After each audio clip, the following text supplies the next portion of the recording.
வாங்க, இன்னைக்கு ஒரு ஆச்சரியமான விஷயத்த பத்தி பார்க்கலாம். ஒரே ஒருத்தரோட தன்னலமில்லாத ஆசை ஒரு சாதாரண மலையை எப்படி ஒரு மகா சக்தி வாய்ந்த புனிதத் தலமா மாத்துச்சு. இதுக்கு பின்னாடி எதிர்காலத்திலிருந்து வந்த ஒரு தெய்வீக செய்தியும் இருக்கு. வாங்க, அந்த ஞானமலையோட ரகசியத்துக்குள்ள நாமளும் பயணிப்போம். இத பாக்கும்போது சாதாரண வரிகள் மாதிரி தெரியலாம். ஆனா இது இல்ல. இது ஒரு கால பயணம்னே சொல்லலாம். ஏன்னா இது மாபெரும் அகத்திய முனிவர் சொன்ன செய்தி.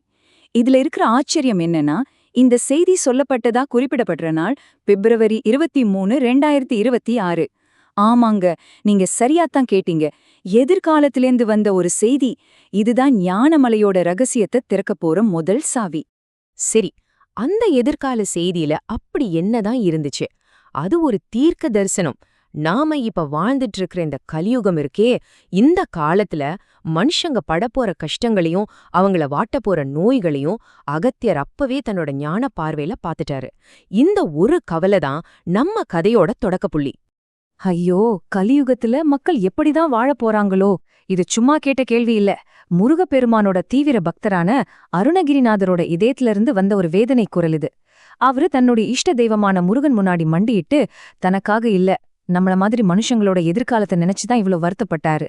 பின்னால ஞானமலைன்னு பேர் வாங்கின அந்த இடத்துல அருணகிரிநாதருக்கும் முருகப்பெருமானுக்கும் நடுவுல ஒரு முக்கியமான உரையாடல் நடக்குது.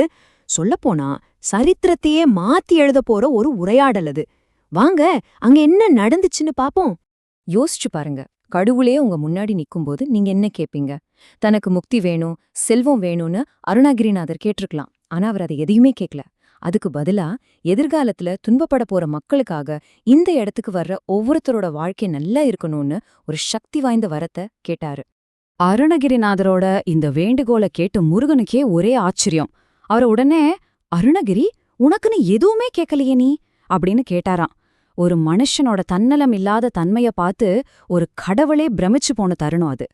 அருணகிரிநாதரோட அந்த தூய்மையான கருணையால முருகப்பெருமானோட மனசு நெகிழ்ந்து போச்சு. அதனால காலத்தால் அழியாத ஒரு சக்தி வாய்ந்த வாக்குறுதியை அவர் கொடுத்தாரு. அந்த ஒரு வாக்குறுதி அந்த இடத்தோட தலையெழுத்தையே மொத்தமா மாத்திருச்சு. வரம் கொடுக்கப்பட்டுருச்சு. முருகன் சொன்ன அந்த 2 வார்த்தை தான், அப்படியே ஆகட்டும், உன் விருப்பப்படியே ஆகட்டும். அந்த வார்த்தைகளோட ஒரு தெய்வீக ஒப்பந்தம் உருவாச்சு. அதுவரைக்கும் சாதாரணமா இருந்த அந்த இடம் அந்த நொடியில இருந்தே ஆசிர்வதிக்கப்பட்டு ஞானமலை பிறந்துச்சு. ஞானமலை பேர்லயே இருக்கு பாருங்க, ஞானத்தின் மலை. அதனோட மகத்தான சக்திக்கு முழுக்க முழுக்க காரணம் அருணகிரிநாதருக்காக முருகப்பெருமான் அன்னிக்கு கொடுத்த அந்த புனிதமான வாக்குறுதி தான்.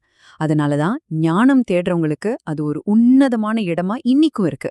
அந்த தெய்வீக வாக்குறுதியோட சக்தி இன்னிக்கும் அந்த மலையில உயிர்ப்போட இருக்கு.